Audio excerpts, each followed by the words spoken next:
capacidad de mostrar que existe realmente un problema o una necesidad de investigar, como les había dicho,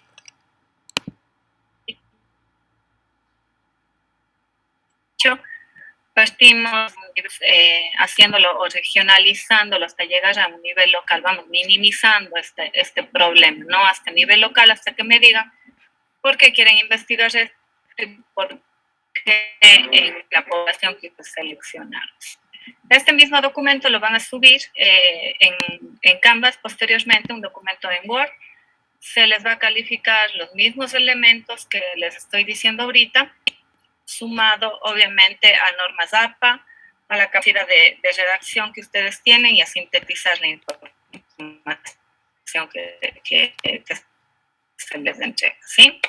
Además de eso, esta tarea de problema o de la situación problemática que se espera que ustedes tengan, que sea claramente definida, pues va a ser analizada por el sistema de antiplagio, ¿sí? Entonces, para que tengan en consideración este elemento. ¿Sí? ¿Alguna pregunta? ¿No? Perfecto. Entonces, empecemos con el grupo de Yulady. Ya, doctor, le compartimos un...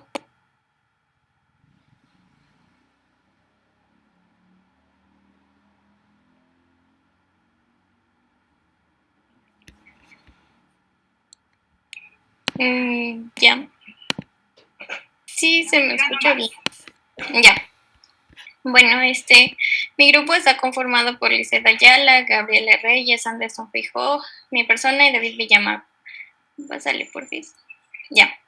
La pregunta que nosotros nos planteamos fue ¿cuál es la prevalencia de síndrome de ovario poliquístico en pacientes de 18 a 35 años de edad que acuden a consulta externa en ginecología y se realizan una ecografía transvaginal como método diagnóstico en el Hospital Manuel Ignacio Monteros Valdivieso durante el periodo 2019-2020?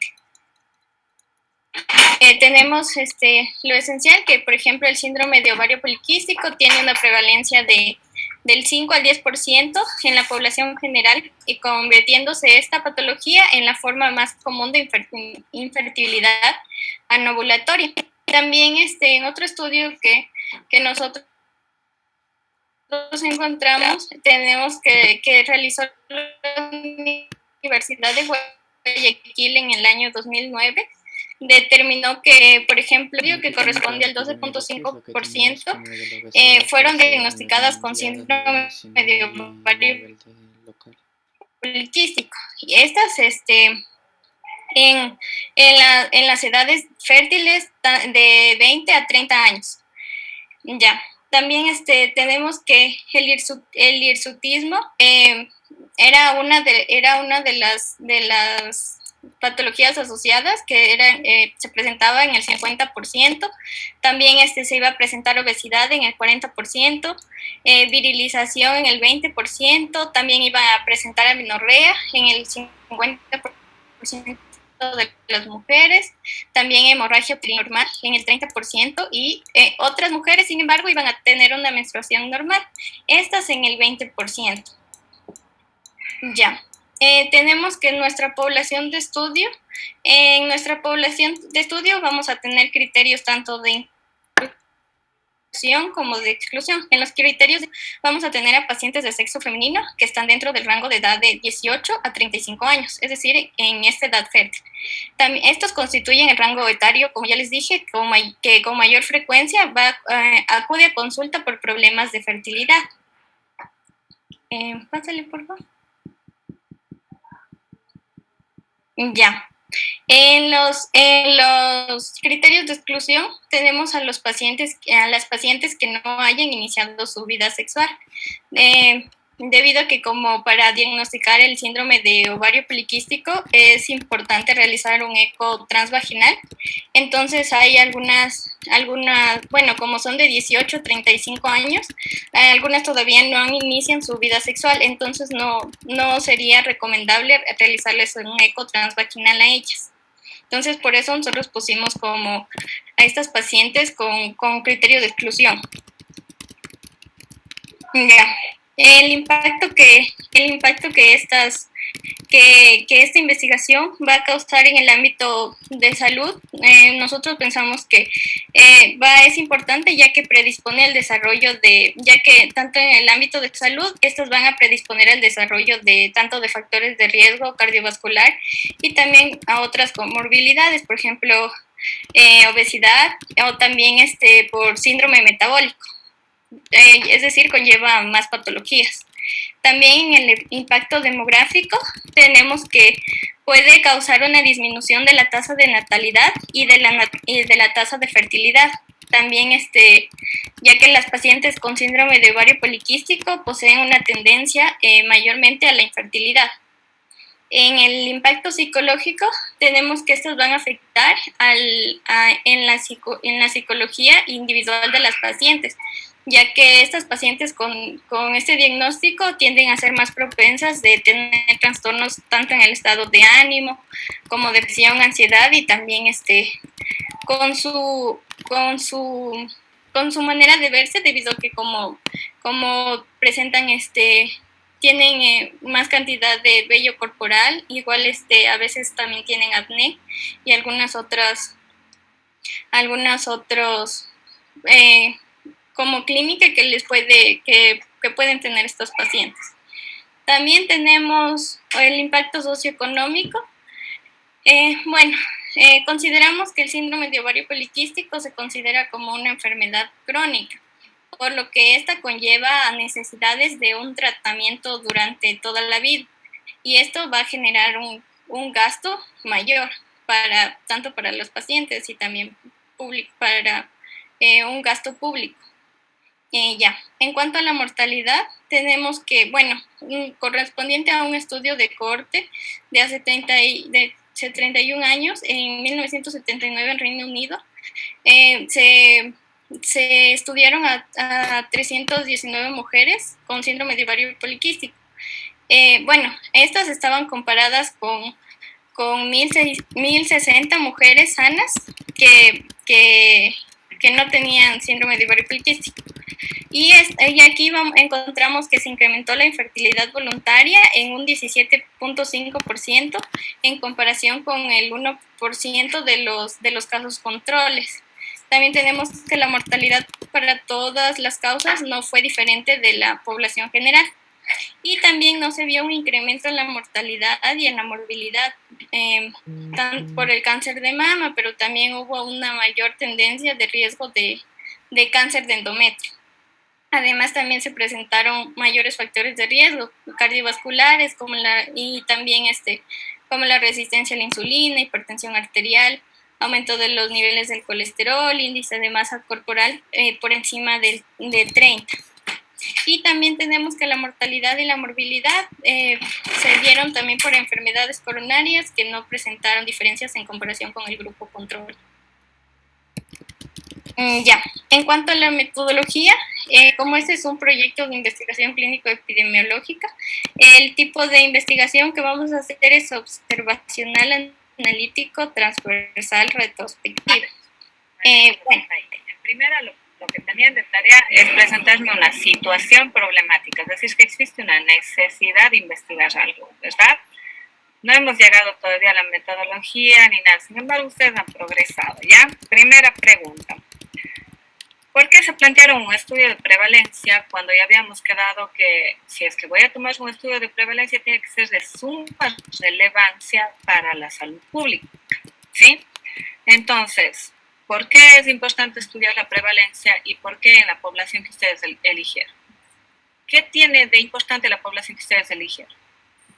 Primero elegimos el sexo femenino y pacientes en edad reproductiva porque, específicamente esta patología, el síndrome de ovario poliquístico, Es la endocrinopatía más frecuente que va a aparecer en mujeres de edad reproductiva. Y segundo, en este caso, como ya mencionó antes mi compañera, delimitamos el rango etario de 18-35 debido a que el lugar donde vamos a hacer la investigación, en el Hospital Manuel Ignacio Monteros, pues aquí el motivo de consulta más frecuente justamente es en esta edad, observado que es entre 18 y 35.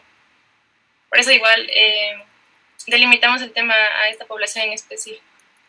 Claro, lo primero es que todavía no logran presentar una situación problemática que sea importante, no logran decirme qué ocurre con el síndrome de ovario poliquístico, y si lo han dicho en desorden. Por ejemplo, el hecho de que presenten datos de impacto de morbimortalidad, por ejemplo, de morbilidad, creo que me presentaron uno del Reino Unido, no van de lo macro a lo micro, no van centrándose en la idea y llegando a la población.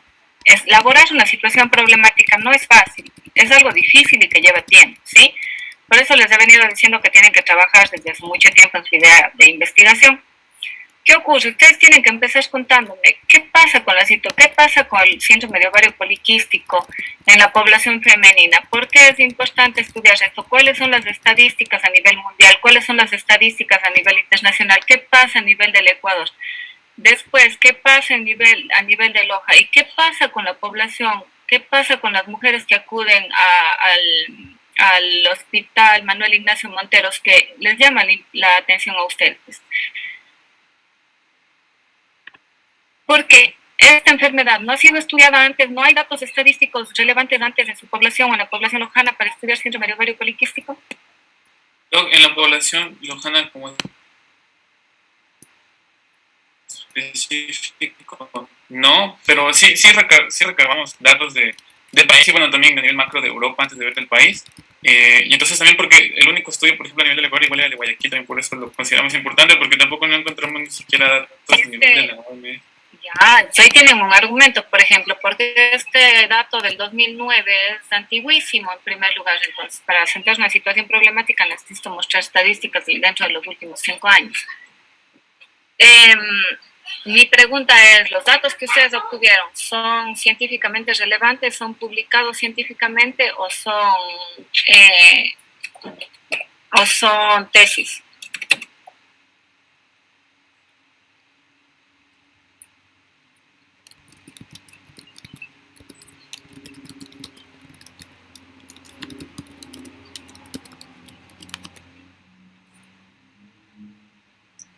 O sea, nosotros lo buscamos, por ejemplo, a nivel de la OMS y datos así, y no encontramos, y los datos que están aquí son igual de investigaciones clínico-epidemiológicas.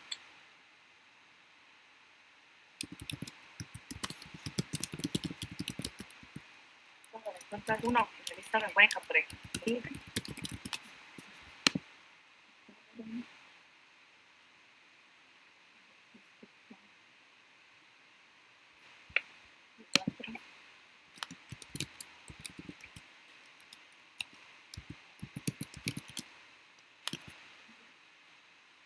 Pues sí hay, no hay información dentro de los últimos años, sí hay. Mi recomendación, primero, la tarea era sentarse en una situación problemática, es decir, contarme por qué quieren ustedes investigar el síndrome de ovario poliquístico, por qué es importante, cuál es la necesidad que existe de investigar esto. Hasta el momento no me han logrado contar esto, me hablan que existe un impacto, sí, un impacto económico. Regrésenme a la diapositiva de los impactos sociales, económicos y demás. ¿Ya? Impacto en salud, muy bien. Hay argumentos y pueden buscar información que respalde sus argumentos. Impacto demográfico. Realmente lo que argumentaron podría ser verdad, pero no estoy segura. Tal vez tendría que introducirme más en la bibliografía para verificar si pueden respaldar sus argumentos. Impacto psicológico, sí. El impacto socioeconómico. Cuando hablan de impacto socioeconómico, pues efectivamente o lanzan un argumento de un supuesto que podría ocurrir o lanzan una afirmación como la lanzaron ustedes, pero esta afirmación tiene que ser respaldada en investigaciones previas, ¿sí? Recomendación, pues primero que establezcan bien el por qué quieren estudiar. Recuerden la estructura que les di, La situación problemática va de lo macro a lo micro, ¿no? Lo primero que tienen que exponer es qué es la patología y cuál es el impacto que tiene en la población femenina. Y ahí sí vamos presentando los argumentos a nivel mundial, a nivel internacional, a nivel regional, nacional y local, ¿no? Estos argumentos que ustedes colocaron tienen que presentarlos con respaldo bibliográfico. ¿Sí? Al momento no les voy a poner una calificación porque considero que no está. Vamos a ver cómo era mañana de volverlo a presentar. ¿Sí? Muy bien. Gracias, Yulei, gracias al grupo, por favor. Ya, doctor.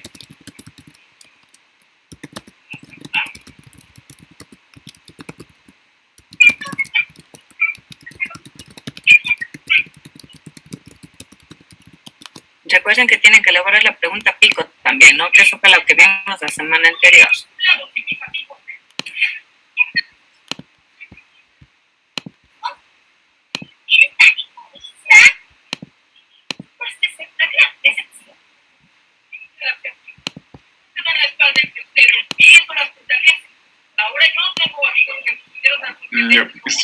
Bueno, buenas tardes, doctora, buenas tardes, compañeros.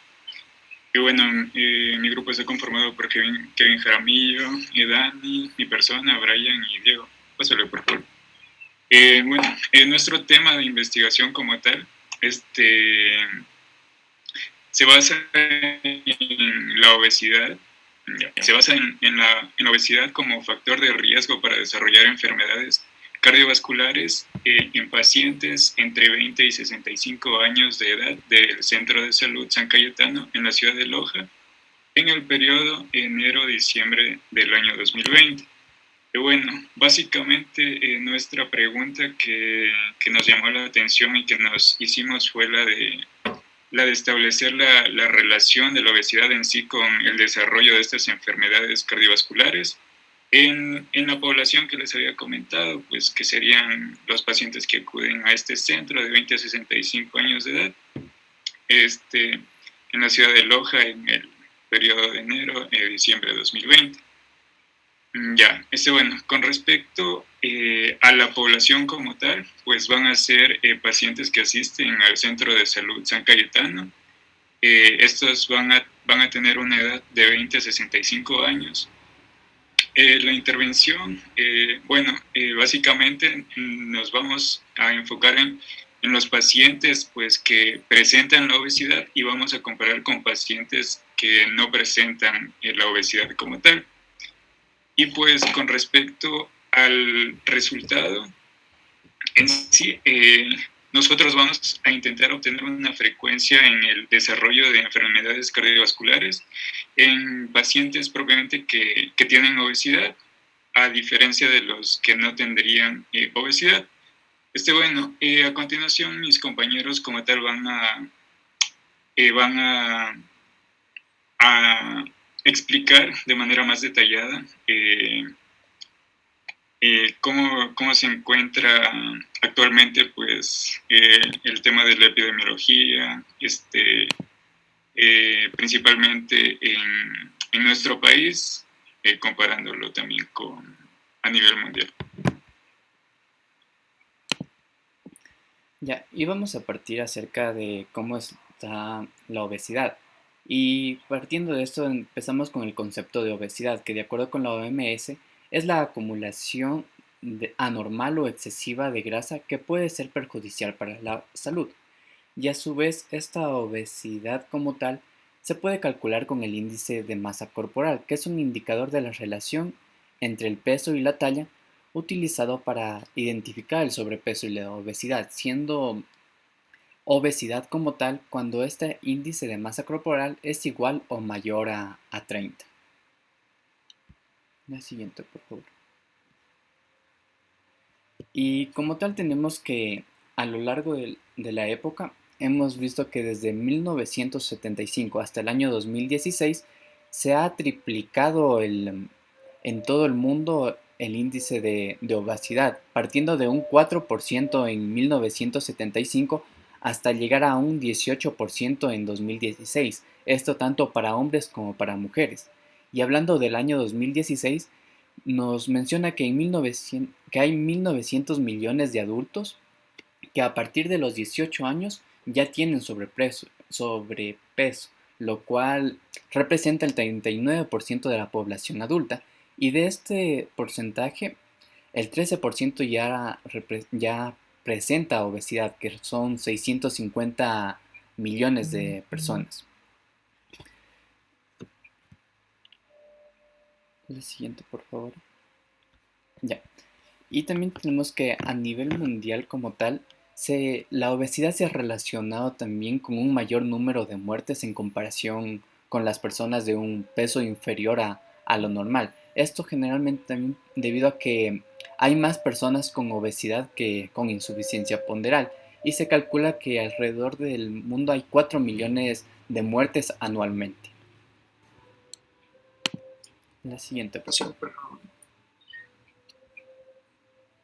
Bueno, en sí la obesidad está definida como ya mencionó previamente mi compañero Dani, como el índice de masa corporal mayor a 30 kilogramos por metro cuadrado.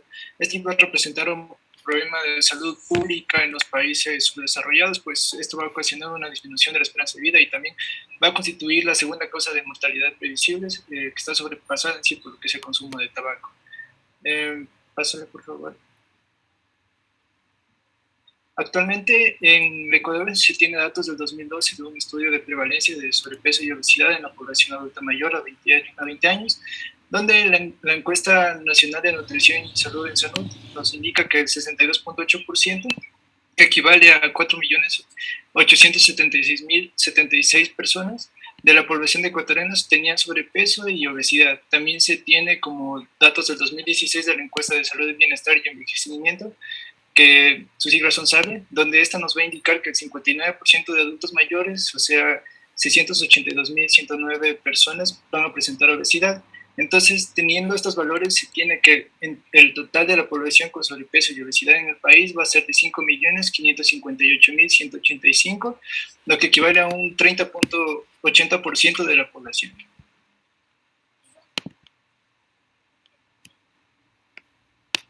Bien, ahora en cuanto a enfermedades cardiovasculares, tenemos que, ¿por qué es importante su prevención y su estudio? Relacionándolo con nuestro tema, que es la obesidad, esta se asocia a factores de riesgo cardiovasculares como hipertensión arterial, intolerancia a los hidratos de carbono, diabetes mellitus tipo 2, dislipidemias. Y tenemos que en Ecuador las enfermedades cardiovasculares son la primera causa de muerte, y en el 2019 alcanzó un porcentaje del 26.49% de las muertes totales. Esto fue un dato que encontramos por el Ministerio de Salud Pública. Y además la obesidad también, como ya mencioné, es como un factor de riesgo para desarrollar otro tipo de problemas como arteriosclerosis, hiperuricemia e incluso también para desarrollar gota. Y a través también del estudio DRESE con respecto a lo que es el síndrome polimetabólico, sabemos que el 42% del total de las muertes se produce por enfermedades cardiovasculares relacionadas con los factores de riesgo previamente comentados, y lo que nos hace apreciar la importancia del problema. Asimismo, estudios como, por ejemplo, el Framingham y el Will and Blood Pressure Study han demostrado que la obesidad es un factor de riesgo independiente para padecer enfermedades cardiovasculares.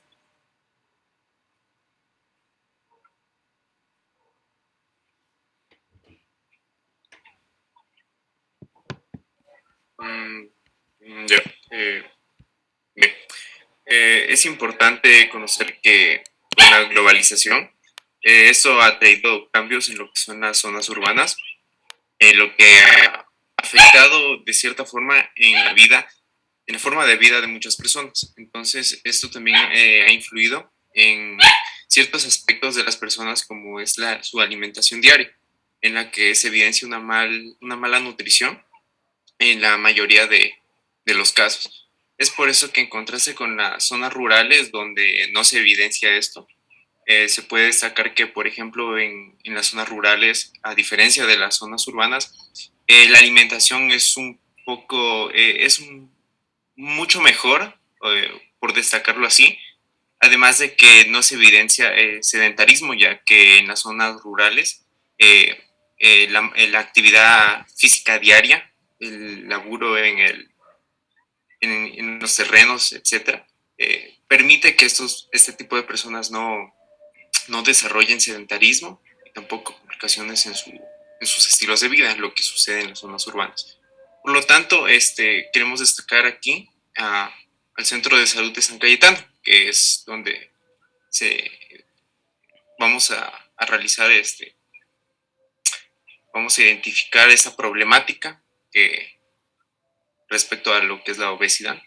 Bueno, hablando un poco de lo que es el Centro de Salud San Cayetano, constituye una unidad de salud de primer nivel, la cual oferta o brinda servicios a la zona urbana con una población total de este sector de la ciudad de Loja, que tiene una población de 3.889 personas, donde la población de estudio en este caso se va a destacar entre las personas de entre 20 a 65 años, siendo un total de 1.987 personas, las cuales se encuentran en una muestra en ese caso. Y también destacando que esa población es de gran interés debido a que al pertenecer a una zona urbana y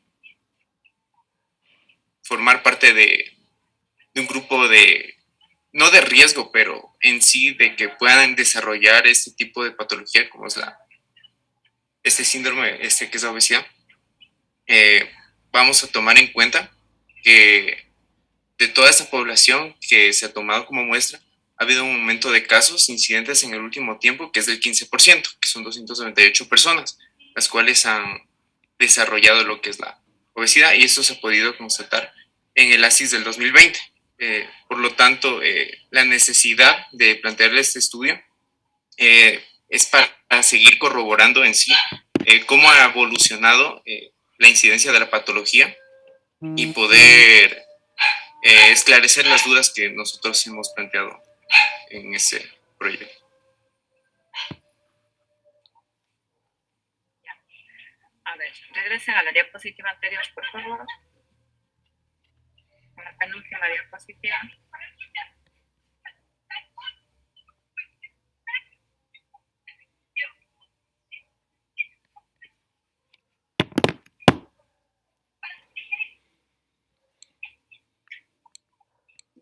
A ver. Está bien lo que presentaron. ¿Cuál es mi problema? Mi problema es que al final solamente me hablaron de la obesidad. ¿Y qué pasa con las enfermedades cardiovasculares en esta población? ¿Por qué será importante conocer si la obesidad se asocia a enfermedades cardiovasculares en su población? ¿Por qué es importante? Doctora, disculpe que le interrumpa. Lo que pasa es que mientras estaba compartiendo se cerró. Entonces falta una diapositiva más de mencionar en este caso.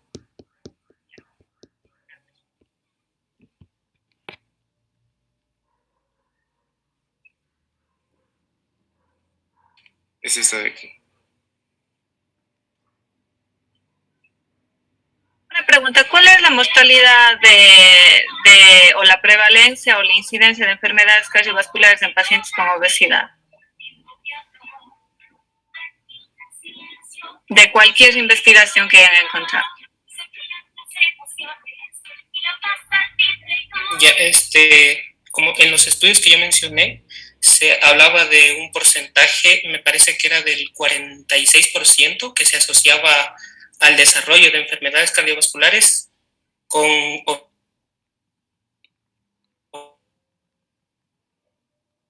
obesidad. Y su micrófono apagado, Brian. Se asociaba un 46% al desarrollo, y me parece que las muertes rondaban lo que es el 24%, me parece que era con... Muy bien. Porque ahora, con este argumento que ustedes tienen, ¿por qué al final solamente me hablan de obesidad en la población que quieren estudiar y no hablan también sobre las enfermedades cardiovasculares? ¿Para qué me servirá identificar si es que en las personas obesas hay más enfermedades cardiovasculares que en las no obesas? ¿Para qué me servirá? ¿Para qué será de utilidad? ya, esto nosotros lo planteamos en el sentido de que en la población que escogimos de 20 a 65 años de edad, si se lleva con personas que ya tengan obesidad, si es que se sigue una dieta, una buena alimentación, ejercicio físico, es decir, si se cambia su estilo de vida, nosotros podríamos ayudar a prevenir que se desarrolle una enfermedad o en todo caso que no traiga muchas consecuencias para la calidad de vida de esta persona. Entonces, ¿me van a servir para qué? Para tener estrategias de intervención, de promoción y prevención de la enfermedad, ¿verdad? Muy bien. Sí, estamos bien. Ahora vamos a ver en el documento escrito si logran argumentar todo lo que me dicen. Ahorita sí les logré entender la mayoría de cosas que me dijeron. Muy bien. Solamente la última parte que se centraron solamente en la obesidad y nada de las enfermedades cardiovasculares, ¿sí? O sea, realmente no, ahí les faltó un poco, ¿sí? Muy bien, el grupo de Leonardo Michay.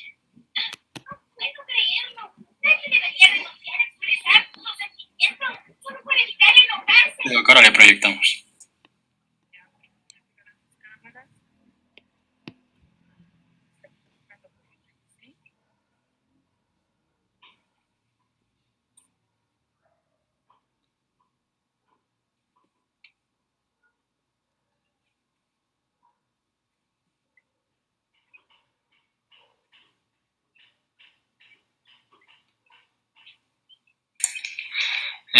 Buenas tardes con todos. Bueno, antes que nada, tengo mal la conexión y por eso no puedo prender la cámara el día de hoy.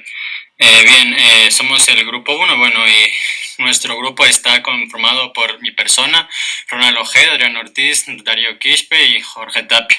Y nuestra idea en cuanto a para hacer este proyecto de investigación es la predisposición del síndrome de burnout en los estudiantes de primer ciclo hasta 10º ciclo de medicina en la Universidad Técnica Particular de Loja.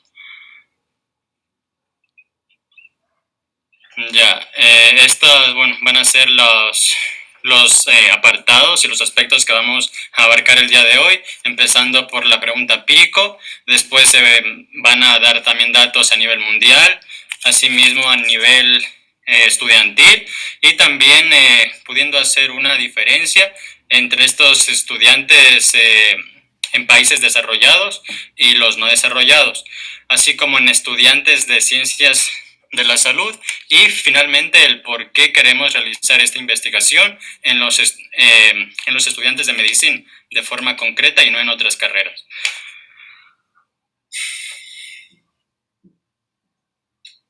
Metodología pico. Bien, aquí en cuanto a la población serían los estudiantes de la carrera de medicina de la Universidad Técnica Particular de Loja. Y aquí se va a comparar los estudiantes de primer ciclo hasta los estudiantes de 10º ciclo de la carrera. Y con el objetivo de investigar el síndrome de burnout, es decir, el Maslach Burnout Inventory Students Survey, que es una encuesta modificada en cierta manera para que sea aplicado a los estudiantes, ya que la encuesta original del síndrome de burnout fue aplicada a personas que tienen una profesión, con lo cual, anteriormente hubieron también estudios que aplicaron esta encuesta a los estudiantes. Y entonces la pregunta sería, ¿en qué ciclos de la carrera de medicina de la Universidad Técnica Particular de Loja durante el periodo octubre 2021, febrero 2022, existe una mayor prevalencia del síndrome de burnout? A nivel mundial, bien, mencionar que fue declarado en el año 2000 por la OMS como un factor de riesgo laboral debido a su capacidad para afectar principalmente la calidad de vida, salud mental, incluso, bueno, para poner en riesgo la vida de quien lo sufre.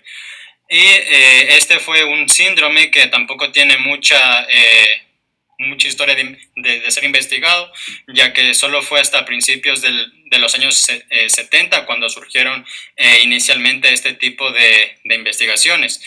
Y el por qué se empezó a investigar esto fue porque, como ya conocemos, hubo una transformación en el mundo del trabajo principalmente, ya que, como conocemos, hubo la llegada de las nuevas tecnologías, el trabajo fue incluso más precario, y también hubo unas jornadas en cuanto de trabajo más amplias, y por lo tanto las personas que pasaban largas horas de jornadas quedaban muchas veces exhaustos. Y también aún hoy en gran cantidad de países existen estas condiciones que no han mejorado. Entonces estos procesos tienen lugar a que emerjan nuevos factores de riesgo psicosociales que afectan a la calidad de vida y al bienestar de los trabajadores, como nos dice Maslach en su estudio en 1982. Y también, como menciona Antunes en el año 2000, afirma que estos cambios vienen a repercutir en la vida psíquica de la persona, especialmente dando lugar, digamos, a otros problemas, en los cuales el síndrome de burnout se ha convertido en un fenómeno de interés general hoy en día, lo que queda, digamos, bien establecido en varios artículos que consultamos, como por ejemplo en Korsak y Broich del año 2011. Asimismo, Maslach hizo otro estudio en base al síndrome de burnout, que fue en el año 2009, y aquí nos está mencionando que lo que es el foco del fenómeno en el síndrome de burnout es como consecuencia de una erosión de tipo psicológico que finalmente se da por una exposición crónica al estrés. Entonces, es decir, el burnout es el resultado de una respuesta prolongada a todos estos factores que estresan a una persona de forma interpersonal y asimismo crónica en el trabajo y que tiende a ser bastante estable con el tiempo. Pero asimismo él también determina que el burnout no es una dificultad que tenga en sí la persona en sí misma, sino que es el resultado de un ambiente más que todo en el cual esas personas trabajan o se desempeñan, y por esta razón lo hemos querido enfocar al nivel universitario. Y bien, no, pásale la siguiente, anterior. Y bien, y en la actualidad también hay que hacernos la pregunta que si se reconoce o no como una condición médica en sí para que pueda ser investigado. Y algo muy interesante que investigamos y de especial importancia es que en el CIE-10, o como la conocemos nosotros en la Clasificación Internacional de Enfermedades, sí tiene una definición el síndrome de burnout, pero no está tan específico. Entonces es, digamos, por esta razón que últimamente, en los últimos años, ha tomado tal importancia a nivel mundial que por ello la OMS, para el CIE-11, que va a entrar en vigor el 1 de enero del 2022, entonces ya queda un mes, ellos sí han dedicado en el CIE-11 un apartado de forma específica solo al síndrome de burnout y lo van a reconocer como una condición médica. Entonces esto ya es de forma más legal para que se pueda ayudar a las personas. Y igualmente también hay que hacer una diferencia con el estrés. Hay que diferenciar el estrés, que como se observa en la imagen, tiene una serie de síntomas que son muy diferentes al burnout. Y bueno, para finalizar, mencionar que los 3 apartados que evalúa el síndrome de burnout, o los 3 que según Maslach y su estudio se toman en cuenta, va a ser el cansancio o agotamiento emocional, la despersonalización y también el abandono de la realización personal. Muy bien. Deis, sigue la interrogante de por qué estudiar el síndrome síndrome, perdón, de burnout en los estudiantes universitarios. Y bueno, esto se debe a que según los datos que nos otorga la Organización Panamericana de Salud, menciona que los trastornos mentales representan el 10% de la carga mundial de morbimortalidad. Además que la depresión es uno de los trastornos principales que afecta a la población mundial, siendo que aproximadamente cada 40 segundos una persona en cualquier parte del mundo se suicida. Es por esas características que surge la necesidad de buscar la relación que tiene esta con el síndrome de burnout. Entonces, ¿por qué en estudiantes universitarios? Y bueno, es porque, como ya lo han mencionado en diferentes estudios, este es un indicador de posibles dificultades a futuro, en planos tanto de éxito académico o profesional. También es una oportunidad para intervenir de manera temprana. Además, por suerte encontré también un artículo que fue realizado en nuestro país, en la Universidad Técnica de Ambato, la cual menciona la prevalencia del síndrome de burnout en los estudiantes de dicha universidad en el año 2018. Y bueno, cámbiale por favor.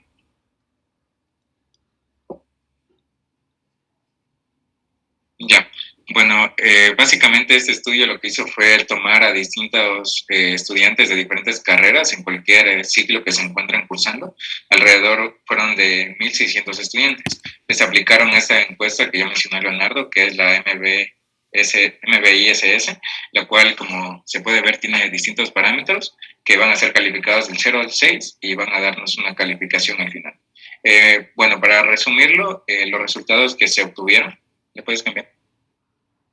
Los resultados que se obtuvieron en dicho estudio de la Universidad Técnica de Ambato fueron que más del 28% de los estudiantes fueron diagnosticados con niveles altos y moderados de agotamiento emocional relacionado con el síndrome de burnout y el estrés.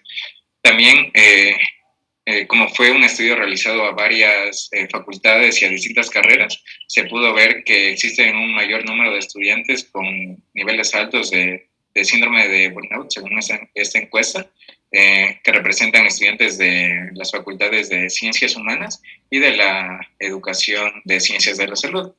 En cambio, también, quienes fueron los que presentaron menos, una calificación más baja y por lo tanto padecían menos de este síndrome, eran aquellos estudiantes de facultades de Jurisprudencia y Ciencias Sociales. Además, se determinó que el sexo femenino fue el más afectado, pues hubo un mayor porcentaje de mujeres en relación a los hombres.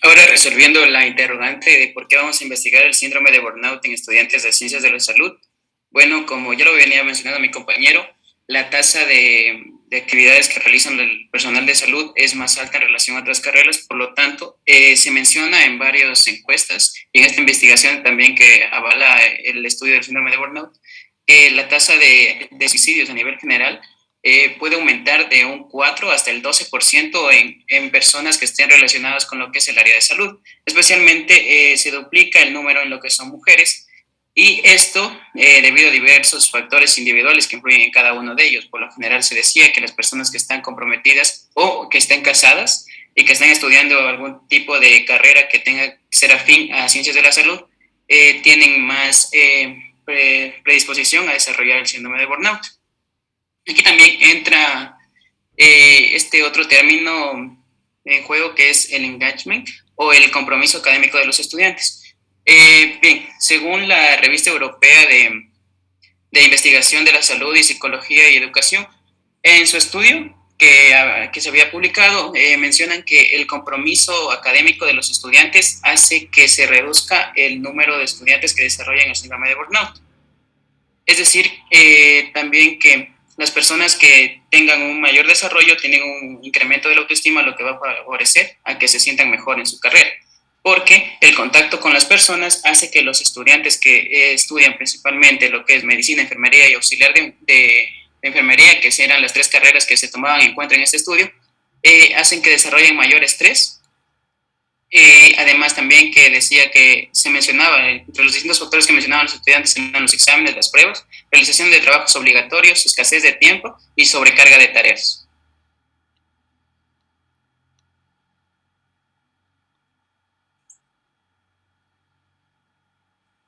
Bien, el burnout académico lo definió en la revista como que se encuentra presente en aquellos estudiantes con altos niveles de cansancio emocional, agotamiento y cinismo hacia los estudios. Esto va a conllevar a que los estudiantes tengan una baja eficiencia en su rendimiento. El sentimiento de agotamiento no solo es de la parte física de dedicar bastante tiempo a los estudios, sino que la parte psicológica, lo que hace que los estudiantes lo asocien con una actividad negativa a sus estudios. Es decir, que esto incrementa que los estudiantes poco a poco se salgan de la carrera, que se ve bastante evidenciado en los estudios que se presentan en Ecuador, que casi el 23% de los estudiantes que eligen una carrera de ciencias de la salud la abandonan a inicios de su carrera o antes de ir a la mitad de los estudios. Bien, como ya lo había mencionado, los estudios realizados en estudiantes de medicina, enfermería y auxiliares de enfermería, los cuales su metodología para recolección de información fueron los cuestionarios y las encuestas a los estudiantes.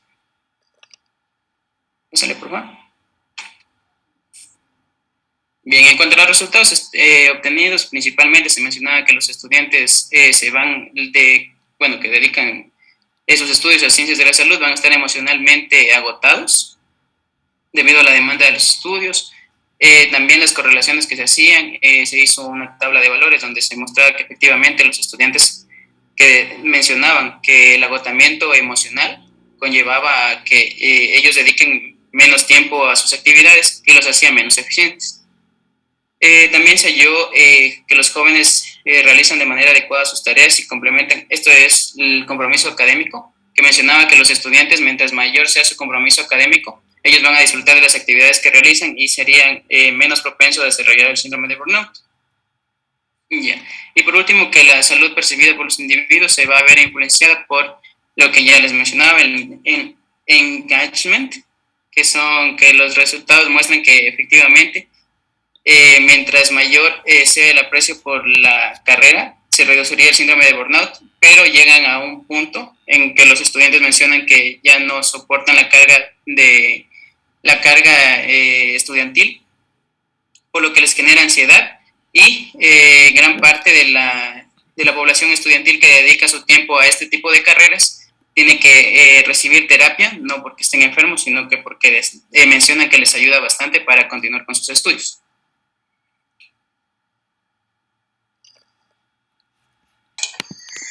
Bueno, en cuanto al síndrome de burnout en estudiantes de medicina, tenemos que en este caso en la carrera de medicina se mencionaba que, según varios artículos, los elevados niveles de estrés y de depresión en estudiantes de medicina tienen implicaciones considerables, ya que estos a veces van mucho más allá de lo que es en sí la educación médica.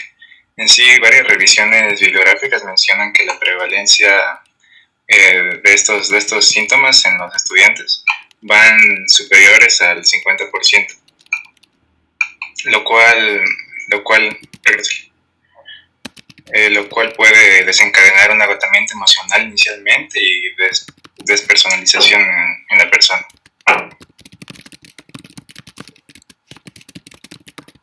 Ya según algunos estudios previos de este tema, se menciona que en un estudio longitudinal realizado en 7 escuelas de medicina de Estados Unidos, ha dado como evidencia una prevalencia del 49.6% de síndrome de burnout, y el 11.2% de estos casos eran de 2 a 3 veces más propensos a presentar una ideación suicida, la cual se iba a mantener durante un periodo hasta de 12 meses.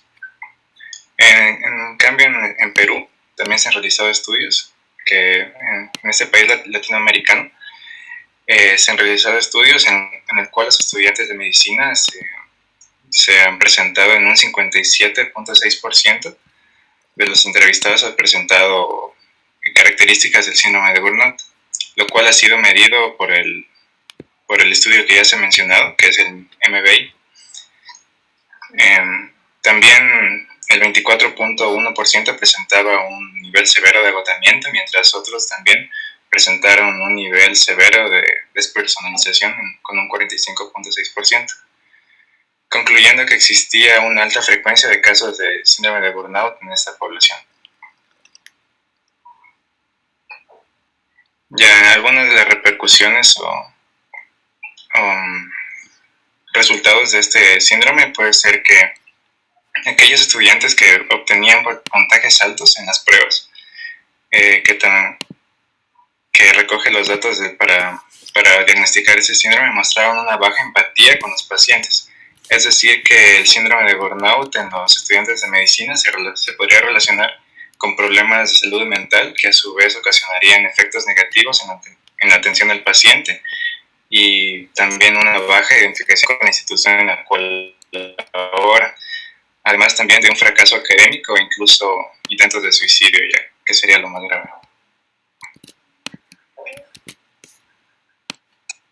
Ya, respecto pues a este síndrome en lo que son países desarrollados y no desarrollados, tenemos que en los países desarrollados a partir de la década de los años 70, el mundo laboral pues de los países altamente industrializados y un desplazamiento pues de los riesgos laborales en el campo físico al campo mental pues han producido como consecuencia un aumento bastante vertiginoso de lo que son los casos de burnout.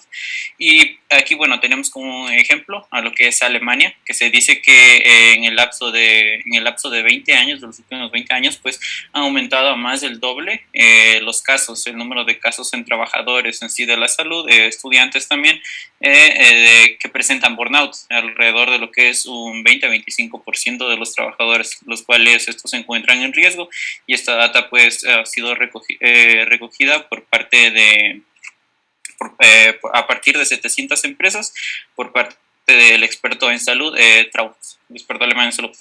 También se dice pues que estudios recientes manifiestan que el índice de prevalencia pues de esta problemática se encuentra aumentando rápidamente, y esto se observa pues en lo que son una encuesta representativa que se había realizado por el TNS-EMID, que es el Instituto de Investigaciones sobre Políticas, Medios de Comunicación y Opinión en Alemania, los cuales planteaban que el 12.5% de los empleados de ese país se sienten abrumados en sus puestos de trabajo.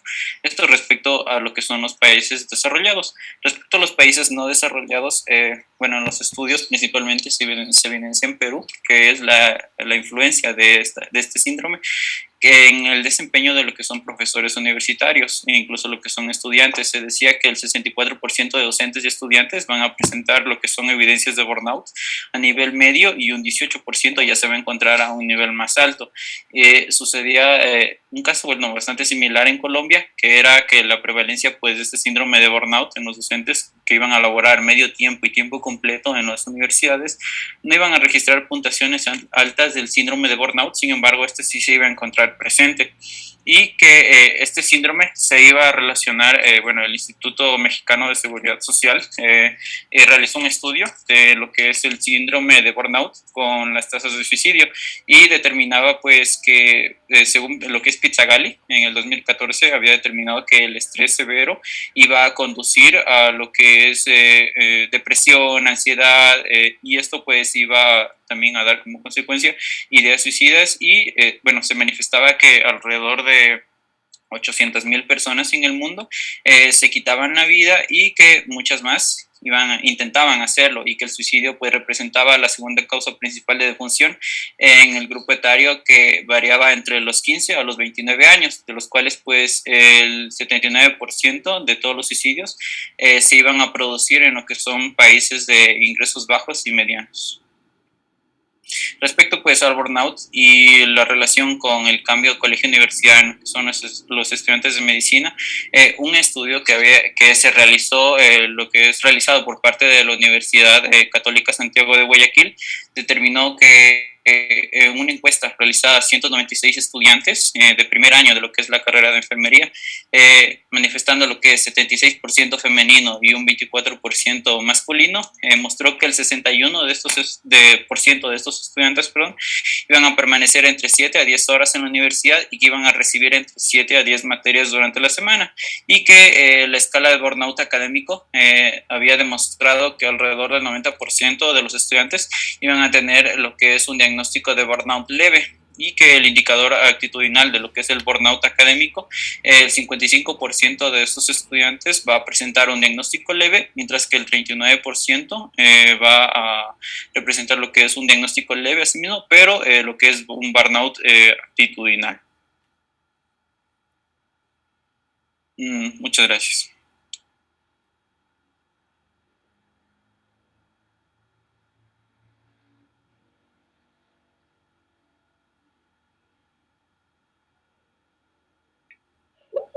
¿Y qué pasa con los estudiantes del UTPL?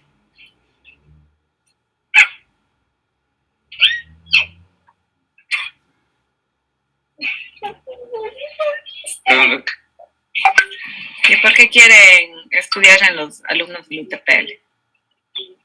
Ya esto es básicamente porque la universidad cuenta con, o sea, fue como que en relación a todos los ensayos o artículos que hemos investigado, se menciona que la malla curricular que presenta la UTPL es parecida a las universidades de otros países.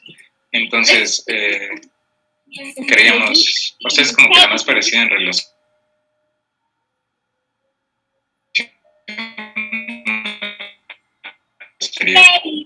Ya, a ver. ¿Y por qué no mencionaron esto el momento que están haciendo su presentación? O yo estoy equivocada y no les escuché. Recuerden que la última parte es enlazar, ¿no? Enlazar todo lo que ustedes presentaron. Está muy, muy bien. En realidad les felicito. Han hecho una buena investigación, han indagado buenos datos, lograron pasar del GoodNote en general al GoodNote en académicos, al GoodNote en ciencias de la salud. Pero les faltó esto, ¿no? Enlazar el por qué los alumnos del UTPL, ¿sí? ¿Qué características tienen los alumnos del UTPL? Miren ustedes, la carrera de medicina es una de las más demandadas a nivel país, ¿no es cierto? Los estudiantes que logran obtener un cupo para estudiar la carrera o cualquiera de las carreras de ciencias de la salud, ¿sí? Migran, ¿no? Se movilizan, además de esto, de la movilización, del distanciamiento de su familia, la presión, pues hay muchos factores que les puede llevar a estudiar en su población, que son los alumnos del UTP. Yo les pregunto, por ejemplo, en este momento, ¿cuántos de ustedes no les tocó movilizarse a vivir en Loja y que no pertenecían anteriormente ahí o no vivían en Loja? A ver, levántenme la mano.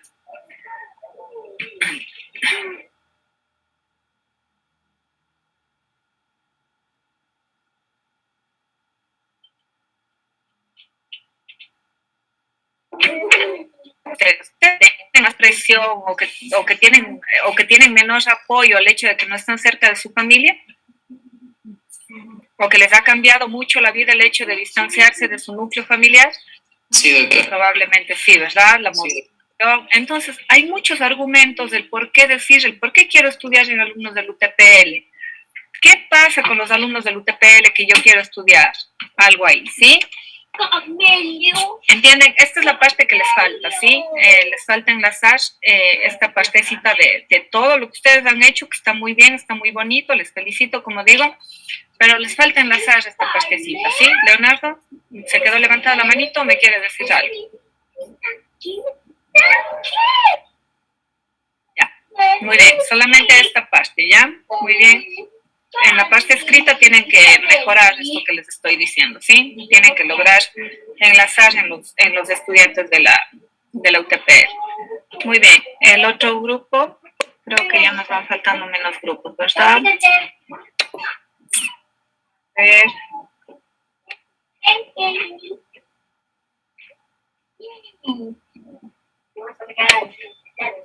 Sí, falta nuestro grupo.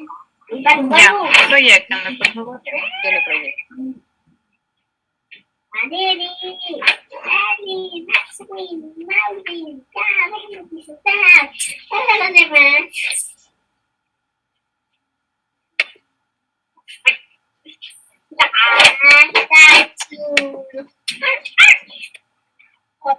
¿Sí se puede ver, Doc?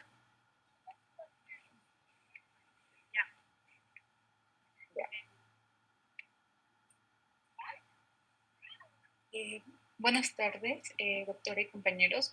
Bueno, nuestro grupo está integrado por Victoria Romero, María José Guerrero, Joana Jaramillo, Grace Valverde y mi persona Nicole Álvarez. Entonces aquí lo que queremos hacer es un estudio con respecto a una correlación en pacientes obesos que tienen obesidad.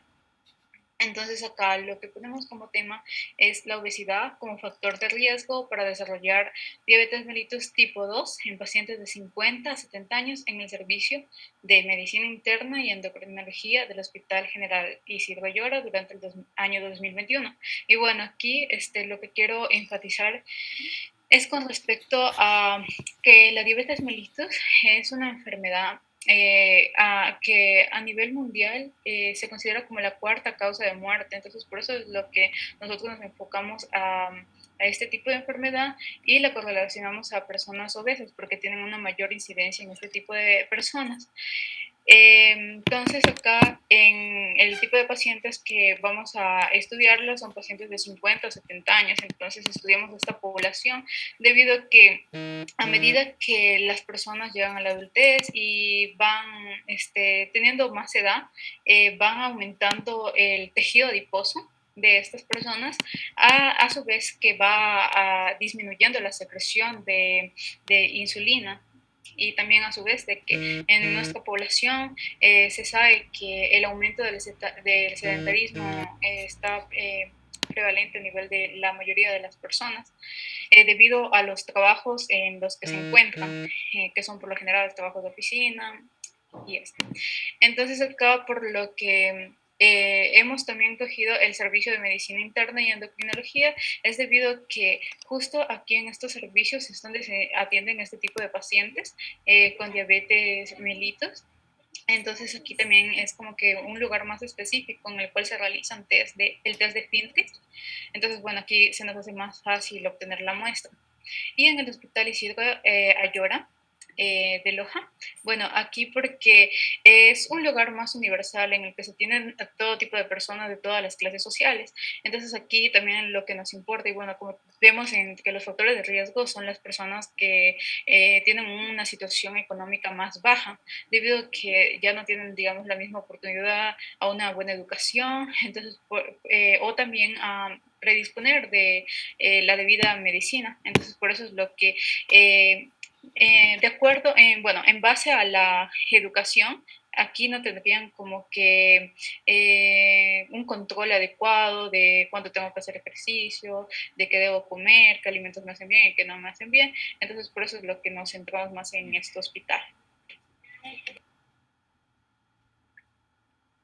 Ya, con respecto a la pregunta, tenemos aquí de qué manera influye la obesidad como factor de riesgo para desarrollar diabetes mellitus tipo 2 en pacientes de 60 a 70 años del Servicio de Medicina Interna y Endocrinología del Hospital General Isidro Ayora durante el año 2021.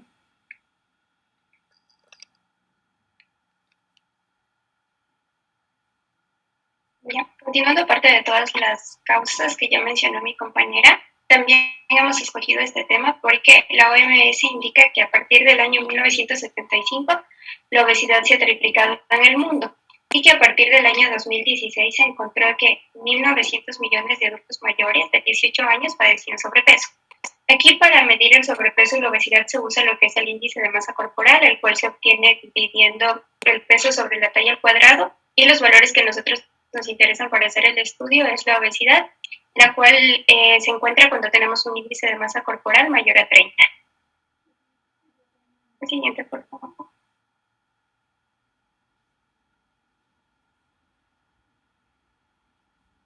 Ya. También, de acuerdo a algunos estudios que revisamos, la diabetes mellitus tipo 2, esta se encuentra asociada a la obesidad en todos los grupos étnicos debido a que reduce la resistencia a la insulina, y se observó que en un 80% de los casos de diabetes mellitus tipo 2 se pueden atribuir a obesidad y también a la edad de la persona, que por lo general es mayor a los 45 años. También el riesgo de intolerancia a la glucosa o diabetes mellitus tipo 2 aumenta con un índice de masa corporal mayor a 25, es decir, cuando la persona se encuentra con sobrepeso. Y según la encuesta nacional del examen de salud y nutrición, ONG-JANES, este demostró que un riesgo aproximadamente de 100 veces mayor en la incidencia de tener diabetes. Esto fue un estudio que realizaron durante 14 años y fue en enfermeras que tenían un índice de masa corporal mayor a 35, es decir, se encontraban en una obesidad tipo 2. Esto comparándolas con unas enfermeras que tenían un índice de masa corporal menor a 22, es decir, que se encontraban sanas. Bueno, ahora yo les voy a conversar un poco acerca de los datos que nosotros tenemos a nivel de Ecuador y también en Loja. Entonces, bueno, en Ecuador lo que nosotros pudimos encontrar es que la diabetes está afectando a la población con tasas cada vez más elevadas según la encuesta en Salud, que es la encuesta nacional de salud y nutrición. Entonces, aquí nos dice que la prevalencia de diabetes en la población de 10 a 59 años es del 1.7% y uno de cada 10 ecuatorianos entre 50 y 59 años puede padecer de diabetes. Ahora, bueno, en Loja, en el año del 2015 se detectaron a nivel del cantón Loja 1.491 casos de diabetes, de los cuales el 43% corresponde a edades entre 50 a 64 años. Y para el año 2016 se presentaron 927 casos nuevos. Bueno, aquí también nosotros revisamos un estudio, era una tesis que se realizó en la Universidad Nacional de Loja, publicada en el 2015 por los estudiantes de la carrera de medicina que tomaron una población que era de aproximadamente 379 pacientes, un universo más bien, de las cuales seleccionaron una población de 153 pacientes del Hospital General Isidro Ayora Loja, de consulta externa de la especialidad de endocrinología. Entonces aquí ellos evaluaron cómo el impacto igualmente de diversos factores de riesgo en la diabetes. Entonces aquí se pudo identificar que la obesidad y el sobrepeso influyen en el desarrollo de la diabetes mellitus tipo 2 o estaba presente en la mayoría de estos pacientes en un porcentaje de 68.6%, que es una cantidad bastante considerable. De igual manera, en estos pacientes se pudo identificar que en la edad de 50 a 70 años presentaban diabetes mellitus tipo 2 en un porcentaje del 59.5%. Y bueno, según también una entrevista que se le realizó a un médico en el 2020, en el mes de noviembre, por un periódico conocido de aquí que es La Crónica, el médico, que es un endocrinólogo del hospital UTPL, pudo expresar que con un estudio, con un levantamiento que había realizado junto con estudiantes de la Universidad Nacional de Loja, se puede decir que aquí en Loja hay más de 10.000 a 20.000 pacientes con diabetes, pero eso los pacientes que se encuentran registrados.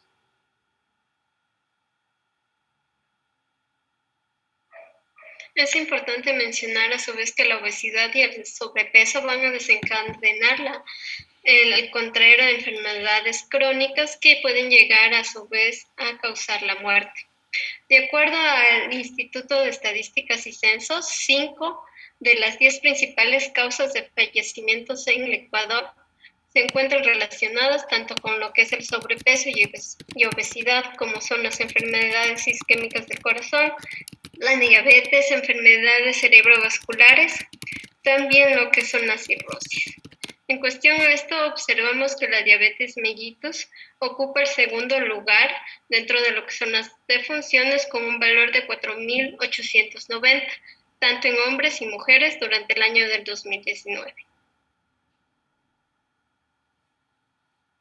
También hemos establecido que en la población femenina, la diabetes corresponde a la segunda causa de muerte con un valor de 2.575 defunciones en el año 2019. Asimismo, se ha evaluado lo que es la población masculina, en donde ésta llega a tener el tercer lugar dentro de las causas de muerte, teniendo un valor de 2.315 en personas masculinas.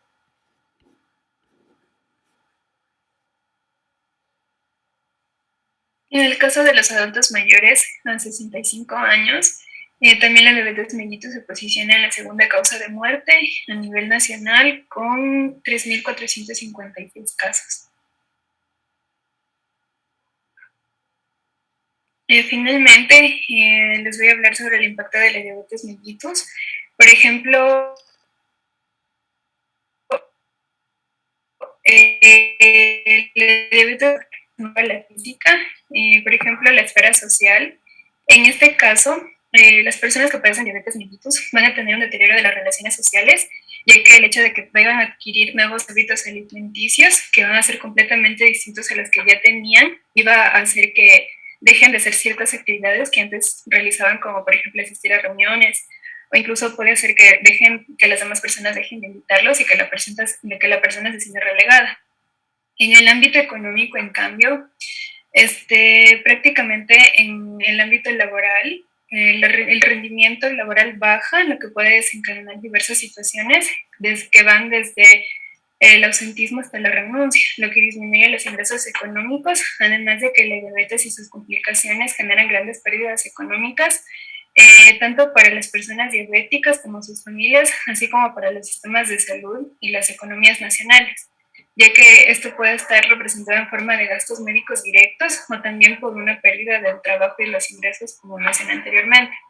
Y en el 2018 se determinó que el costo directo del tratamiento de la diabetes en Ecuador oscila entre los 143.89 y $224.36 mensuales, que van a depender de si el tratamiento es provisto por el Estado o si es costeado por el propio paciente en un sistema de salud privado. En cuanto a la esfera física, bueno, como sabemos, la diabetes mellitus trae varias complicaciones que a largo plazo pueden llevar hacia la muerte de la persona, como pueden ser la nefropatía diabética, la neuropatía, retinopatía, enfermedades cardiovasculares, puede llevar incluso a la disfunción sexual e incluso a infecciones de repetición. En el ámbito familiar, bueno, la experiencia de tener un padecimiento crónico, especialmente la diabetes mellitus y la obesidad, no va a afectar solamente a la persona que lo padece, sino también a su entorno más cercano, que en este caso es la familia, que juega un papel muy importante. Y también tenemos que se va a afectar todo el sistema de la familia, puede traer desequilibrios al generar climas de tensiones, la preocupación e incertidumbre por la presencia de los signos y síntomas, también las repercusiones en las actividades del enfermo, la necesidad de cambiar patrones de conducta, en este caso de ir a hábitos alimenticios, hacer más ejercicio. También puede llevar al temor a las complicaciones que vendrán por el incremento de los gastos y también la reducción de los ingresos, sobre todo si es que la persona que está afectada es la cabeza de familia que es el proveedor de los recursos. Y por último, en el impacto psicológico o emocional, la diabetes mellitus puede llevar a los pacientes a tener problemas como la ansiedad, depresión, estrés, miedo, incluso incertidumbre de no saber lo que va a pasar, con todos los datos que mencioné anteriormente, el hecho de tener que cambiar patrones de conducta, tener que comprar medicamentos cada mes, todo esto, tener que realizarse controles regularmente de los niveles de glucosa. También va a aumentar la negatividad de la persona, que termina modificando su comportamiento y su estado de ánimo.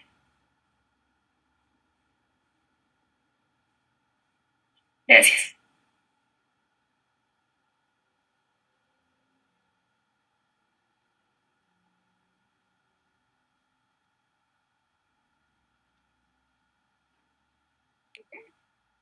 Por favor, chicos, denme un segundito, ya les veo, ¿ya? A ver, ya no. Ya, exactamente, sí. Ya, ahí. Ya. Ahí ya se creó la sesión Zoom. Guardar, sí. Ahí le sale un número que es el ID de Zoom. ¿Sí le ve usted? Ya, copie ese número. Copie ese número, Doc. Copie ese número. Ahora vaya